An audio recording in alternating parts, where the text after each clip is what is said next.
What's up, good people of YouTube? It's me, Chavez, back with another MLB player prop video for you. Today's Tuesday, August 29th, 2023.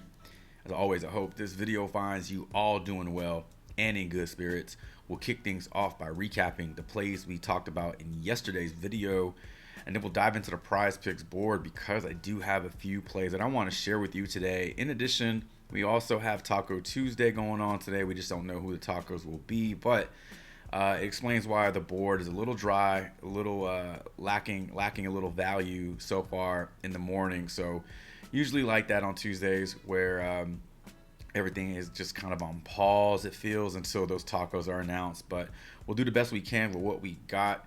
If all that sounds good, I encourage you to stick around, drop a like, sub up, and click that notification icon. Get notified of all upcoming content and videos from me and the channel. And without further delay, let's get into those plays from yesterday. 2-1 on the day. Let's talk about it. Jose Ramirez, 0 for 4. That was really I think that was the reason why we didn't clean sweep the board. Carlos Correa did his part. He accounted for 2 hits, runs, and RBIs in that combo prop. Jose Ramirez didn't contribute anything. Multiple opportunities to drive runners in or just get on base himself, just wasn't able to get it done. So clearly took the loss on that one. Let's talk about our 2 wins, because we did have 2 wins on the day. We took the over Brandon Belt, 0.5 total bases. That worked out. We also took the over Corey Seager, 1.5 total bases, and that worked out. So 2-1 on the day. We move on. Simple as that. We got new plays to talk about, new day to dig into. Without further delay, let's transition over to the Prizepicks board and start going over a few of these plays. Here we are on the Prizepicks dashboard. I have a total of 4 plays on the board for you. We'll break down a couple of these plays, not all of them for time's sake, but a couple of these plays we'll break down today. As always, if you got what you want, I wish you the best of luck. If you want to stick around and listen to the breakdowns of these players, then go ahead and do that. We are just going to start right at the top here with Ryan Noda, 0.5 total bases. Really like the over on this one. We're heading over to props.cash so we can break this down. All right, pulling up Ryan Noda's last 10 games on the road today. Faces the Mariners and George Kirby. Righty versus lefty, lefty versus righty matchup. Fun fact, in high school, Ryan Noda was known for giving sage advice to his classmates, and then was nicknamed Ryan the Yoda as a result. Found that to be pretty interesting in doing my research on this guy. If you're wondering how I uncovered that fact, it's quite simple. I made it up. Just made it up right on the spot right now. So Ryan Noda, maybe he does give great advice. I don't know, but we're here to talk about his game logs. We're here to talk about his matchup today. So we need 0.5 over 0.5 total bases from him, which is basically a hit. So we can look at the hits. We can look at the total bases. Typically, they line up, pretty much the same. So over his last 10 games, Ryan Noda has notched 9 total hits, 4, 5, 6, 7, 8, 9 in the last 10 on the road. In terms of total bases, you can see he has 10, 11, 12, 14, 16 total bases over his last 10. No history versus George Kirby.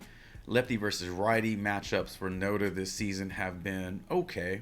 Batting average is low regardless of the pitcher on the mound, but is popping a little bit more in terms of his extra base hits. So you can see that he does have 8 homers, 16 troubles, 33 singles, and a total of 30 RBIs when facing right-handed pitching. On the other side of this, you got George Kirby versus lefties, allowing pretty similar averages to both lefties and righties. However, numbers in terms of extra base hits, this is what we're looking for here. So allowing a little pop, 13 troubles, 38 singles here. Numbers are very, very similar for George Kirby, whether he's facing a lefty or a righty. Just looking at these numbers, just looking at what Noda has done over his last 10 on the road, and just looking at the prop itself, we just need 1 hit from him today. We need 1 single from him today. He has 33 of those on the season. I think he gets it done for us. We're going to keep this short and sweet, taking the over 0.5 total bases for Ryan Noda as our first play of the day. All right, Speaking of keeping things short and sweet, let's talk about Peter Lambert taking the under pitcher strikeouts today versus the Atlanta Braves in Coors Field. Let's head over to props.cash and quickly break this down. All right, I don't know how deep of an analysis you want on this one, but you're not going to get it. It's pretty quick. It's pretty short. Just looking at the differences between Lambert on the road and at home, pretty typical of Rockies pitchers pitching. Probably pitching the same. Nothing changes in terms of his mechanics and shit like that. It's the result. When he's on the road, higher strikeouts, going a little deeper in the games, allowing fewer runs per game. But at home, it all changes in the confines of Coors Field.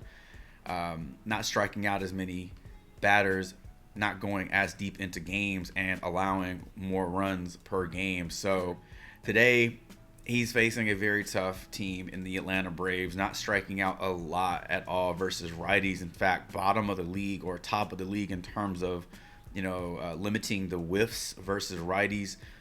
On the year, Lambert, not a 1K per inning guy. So, if he's going to be out there less than 3 innings, less than 4 innings, and he's only striking out 0.87 batters per inning, I mean, that's going to equal less than 4 strikeouts. And we need him to keep his K total under 4 today. So, looking at about 3, maybe he gets pulled early. Maybe the Braves hang a crooked number on him real early and he gets the hook. But overall, man, I just think this is a good spot to take the under on. Again, not gonna dig into this too much because it's pretty cut and dry for me.